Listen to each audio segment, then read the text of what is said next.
अच्छा कर्म, अच्छा फल। आपने अक्सर सुना होगा कि हिंदुस्तान से बाहर कुछ लोग काम की तलाश में विदेश जाते हैं और वहीं रह जाते हैं। ऐसे ही विदेश में रहने वाली बूढ़ी औरत की यह कहानी है।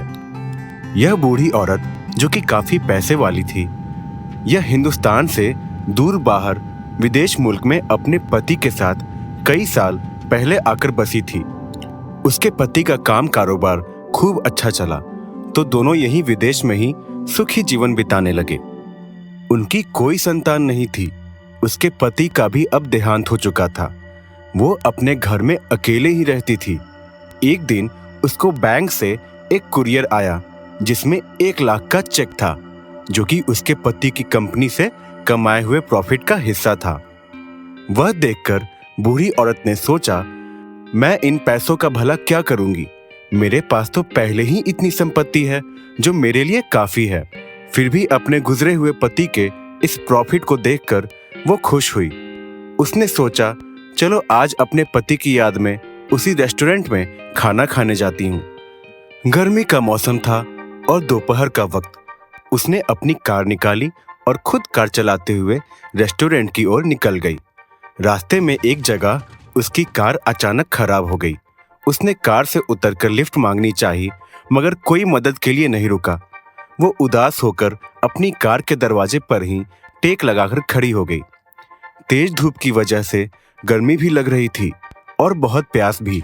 वह परेशान हालत में कार का सहारा लिए उदास खड़ी रही। इतने में एक नौजवान आदमी, जिसका नाम राम था, अपनी बाइक से वहां से गुजरा। उसने बूढ़ी औरत को ऐसी सड़क पर परेशान खड़े हुए देखा तो वो रुक गया और अपनी बाइक से उतरकर उस बूढ़ी औरत के पास जाकर बोला, माताजी, क्या आप किसी का इंतजार कर रही हैं या किसी और वजह से परेशान हैं? उस बूढ़ी औरत ने अपनी कार की खराबी के बारे में बताया तो राम ने फौरन हेल्प के लिए हाँ कर दी और बोला, आप अपनी कार में आराम से बैठ जाइए, मैं आपकी कार अभी ठीक कर देता हूँ। और गर्मी में पसीना बहाते हुए राम ने अपनी सूझबूझ से वो कार सही कर दी और बूढ़ी औरत को आराम से जाने को कहा। बूढ़ी औरत ने सोचा, इसने मेरी मदद की है, मुझे कुछ इनाम के तौर पर देना चाहिए। तो उसने फटाफट से अपने पर्स से कुछ 1000-2000 के नोट निकाले और एक लिफाफे में रखकर राम को देने लगी। मगर राम ने वो पैसे लेने से मना कर दिया और बोला, मैंने आपका ये काम एक अच्छी नीयत से किया है, पैसों के लिए नहीं किया।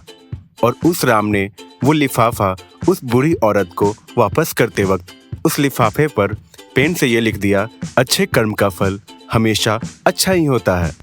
बूढ़ी औरत ये देखकर बहुत खुश हुई और फिर दोनों अपने अपने रास्ते चले गए। फिर बूढ़ी औरत उसी रेस्टोरेंट में पहुंची जहां उसका पति अक्सर उसे ले जाया करता था। वहां बैठकर उसने वेटर को बुलाया और अपने लिए खाना ऑर्डर किया। जो वेट्रेस ऑर्डर लेने आई वो प्रेग्नेंट थी और अपनी ड्यूटी कर रही थी। बूढ़ी औरत ने उस वेट्रेस को देखा और बोली, अरे तुम प्रेग्नेंट हो तो इस हाल में काम क्यों कर रही हो? तुम्हें तो आराम करना चाहिए, तुम ऐसी स्थिति में काम क्यों कर रही हो? वेट्रेस बोली, मेरे पति की और मेरी, हम दोनों की सेविंग मिलाकर अभी उतना पैसा नहीं जमा हुआ है जितनी कि एक अच्छे हॉस्पिटल का खर्चा निकल पाए। इसलिए मैं कुछ दिन और काम कर रही थी ताकि थोड़े पैसे और जुड़ जाएं। आप बेफिक्र रहें, मैं ठीक हूँ और आज मेरा यहाँ काम का आखिरी दिन है। कल से मैं काम पर नहीं आऊँगी। और मुस्कुराकर वो वेट्रेस ऑर्डर लिखकर खाना लेने चली गई। बूढ़ी औरत को उस वक्त वो नौजवान आदमी राम याद आया जिसने उससे पैसे नहीं लिए थे और नेकी का काम करके चला गया था। उस बूढ़ी औरत ने सोचा कि मेरे पास इतनी संपत्ति है, मैं भला इस संपत्ति का क्या करूंगी। आज उस नौजवान आदमी ने, जो कि दिखने में कोई ज़्यादा पैसे वाला भी नहीं था, फिर भी उसने अपने जीवन में बिना पैसों की लालच का पुण्य का काम किया, तो क्यों ना मैं भी इस वेट्रेस की कुछ हेल्प कर दूं। उसके बाद उस बूढ़ी औरत ने खाना खाया और खाना खाने के बाद उसी लिफाफे में एक अच्छी रकम टिप के नाम की रखकर उस वेट्रेस को दे दी, क्योंकि टिप तो सभी कस्टमर वेट्रेस या वेटर को देते ही हैं, तो टिप लेने से वो वेट्रेस इनकार भी नहीं करती। उस वेट्रेस ने वो टिप अपने पास खुशी से रख ली और वह बूढ़ी औरत खाना खाकर वहां से अपने घर चली गई। इधर दूसरी ओर शाम के वक्त जब वो वेट्रेस अपने घर गई तो उसने अपने पति को बताया कि आज मेरे काम का आखिरी दिन था और मुझे आज सैलरी भी मिल गई। उसके पति ने कहा, हाँ, मुझे भी सैलरी के पैसे मिल गए हैं। दोनों मिलकर पैसे जोड़ने लगे तो पता चला अब भी पैसे कम थे। इतने में उस वेट्रेस को याद आया कि आज एक बूढ़ी औरत ने उसे टिप भी दी थी, तो उसने फौरन अपने पर्स से वो लिफाफा भी निकाला और अपने पति को दिया कि ये लो, इसमें भी कुछ पैसे हैं, इन्हें भी गिनो। और हो सकता है उस औरत ने 1000-2000 की टिप दी हो, क्योंकि वो औरत अच्छे घराने की लग रही थी। उस वेट्रेस का पति वो नौजवान आदमी राम ही था। यह दोनों भी काम व रोजगार के अच्छे अवसर के लिए इस पराये मुल्क में आकर रहने लगे थे। शुरुआत में दोनों की जिंदगी अच्छी चल रही थी, मगर जब से राम की पहली नौकरी छूटी थी तब से दोनों की आर्थिक स्थिति थोड़ी मुश्किल में थी। मगर इन दोनों ने उम्मीद नहीं हारी थी। दोनों खूब मेहनत करके अपनी जिंदगी बेहतर बनाने में लगे रहते थे। राम ने जब उस लिफाफे को खोला तो उसमें 1 लाख का चेक था। वो दोनों पति पत्नी हैरान रह गए कि उस औरत ने इतनी बड़ी रकम टिप में रखकर दे दी। राम ने पूछा, वो स्त्री कौन थी? उसकी पत्नी ने कहा, मुझे उनका नाम नहीं पता, मगर अक्सर वो और उनका पति उसी रेस्टोरेंट में खाना खाने आते थे। राम ने उस बूढ़ी औरत का नाम जानने के लिए लिफाफे को अच्छी तरह अंदर बाहर से देखा कि कहीं उस लिफाफे पर उस बूढ़ी औरत का नाम या एड्रेस मिल जाए तो उनको धन्यवाद जरूर कहेंगे। राम ने जब देखा तो उस लिफाफा पर कुछ लिखा हुआ था, अच्छे कर्म का फल हमेशा अच्छा ही होता है। राम ये लिफाफा देखकर हैरान रह गया कि ये तो वही बुजुर्ग महिला है जिसकी आज सुबह राम ने मदद की थी। राम ने अपनी पत्नी को कहा कि जब तुम ठीक हो जाओगी तो अपने रेस्टोरेंट से इनका पता निकालना, हम दोनों इस बूढ़ी औरत का धन्यवाद करने जरूर जाएंगे। राम अपनी पत्नी को लेकर हॉस्पिटल में एडमिट करने ले गया। उधर वो बूढ़ी औरत ये काम करके अंदर से बेहद खुश थी कि उसने अपने पति का पैसा बहुत अच्छे काम में खर्च किया, क्योंकि उसके पति ने भी अपने जीवन में हमेशा लोगों के भले के लिए ही बहुत से काम किए थे। कुछ समय के बाद एक दिन वो बूढ़ी औरत अपने घर के बगीचे में टहल रही थी। उसकी काम वाली बाई आती है और उस दिन की छुट्टी मांगती है। बूढ़ी औरत ने अपनी काम वाली बाई को छुट्टी देने के लिए हाँ कर दी। अभी बूढ़ी औरत अपने घर के गार्डन में टहल ही रही थी कि वो अचानक चक्कर खाकर गिर गई। काम वाली बाई अभी घर से निकलने ही वाली थी कि अचानक उसने अपनी मालकिन को गार्डन की जमीन पर पड़े हुए देखा तो वो फौरन भागकर आई और फोन निकाला और एम्बुलेंस बुलवाई। फौरन उस बूढ़ी औरत को हॉस्पिटल ले जाया गया। डॉक्टर ने बूढ़ी औरत का इलाज किया और पता चला कि उसे अचानक हार्ट अटैक आया था, मगर अब खतरे की बात नहीं थी। फिलहाल अभी वो बूढ़ी और ठीक थी, मगर डॉक्टर ने उन्हें सलाह दी कि वो अब सिर्फ आराम करें और अपनी सेहत का अच्छे से भरपूर ख्याल रखें। इत्तेफाक से राम कुछ दवाई लेने के लिए उसी हॉस्पिटल में आया हुआ था।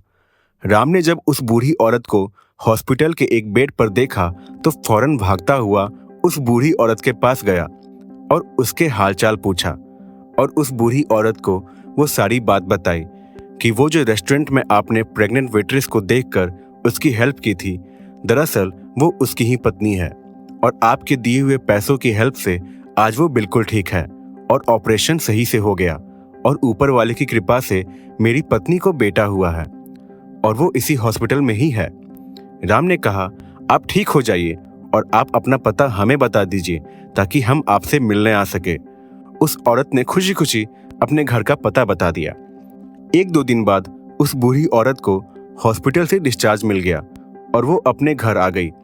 मगर जैसे कि डॉक्टर ने सलाह दी थी कि वो अब आराम करे, तो बूढ़ी औरत अब सिर्फ अपने कमरे के बेड पर ही पड़ी रहती थी और खुद को पूरा बीमार महसूस करने लगी। तभी अचानक उसके घर के दरवाजे की घंटी बजती है।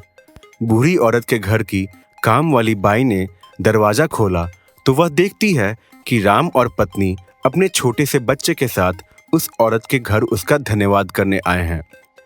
काम वाली बाई जैसे ही यह खबर बूढ़ी औरत को देती है, वो बेहद खुश हो जाती है और उन दोनों को घर में बुलाकर बहुत खुशी से उनका स्वागत करती है। बूढ़ी औरत राम के छोटे से बेटे को अपनी गोद में उठाकर खेलने लगती है और उस बूढ़ी औरत की आंखों में आंसू आ जाते हैं। ये देखकर राम और उसकी पत्नी प्रभावित हो जाते हैं और उसके रोने की वजह पूछते हैं। वो बूढ़ी औरत कहती है कि मेरी कोई संतान नहीं है। इस बच्चे को देखकर गोद में उठाते ही मुझे अपने जीवन के अकेलेपन का एहसास हो रहा है और तुम्हारा परिवार देखकर ये लगा कि काश मेरा भी ऐसा कोई परिवार होता है जिसके साथ मैं बची हुई जिंदगी खुशियों से गुजारती। ये देख राम बहुत भावुक हो गया और वो बोला, आप बिल्कुल परेशान मत हो, हम आपकी संतान नहीं हैं, मगर हम आपकी संतान जैसे ही तो हैं। हम हफ्ते में एक बार आपसे मिलने आ जाया करेंगे, जिससे आपको अच्छा लगेगा। बूढ़ी औरत बोली, बेटा अगर तुम बुरा ना मानो तो क्या मैं तुम लोगों को अपने साथ ही अपना परिवार बनाकर रख सकती हूँ। मुझे तुम जैसे बेटा बहू और ये प्यारा सा पोता अगर मिल जाए तो मुझे और क्या चाहिए। मैं घर में अकेली रहती हूँ, मेरी कोई संतान नहीं है और इस विदेश में मेरा कोई अपना भी नहीं है जिसके साथ मैं बची हुई जिंदगी गुजार सकूं।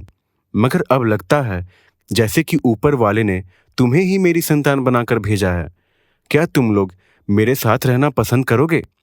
राम और उसकी पत्नी ने बूढ़ी औरत के आंसू देखकर हाँ कर दी और इसी तरह उस बूढ़ी औरत को परिवार और राम और उसकी पत्नी को माँ और बच्चे को उसकी दादी का प्यार मिल गया और खुशी खुशी उनकी जिंदगी बीतने लगी। कहानी की नीति, कुछ काम पैसों के लिए नहीं, अच्छे कर्म करने के लिए करने चाहिए और बेशक अच्छे कर्म करने का फल कई गुना ज्यादा होता है।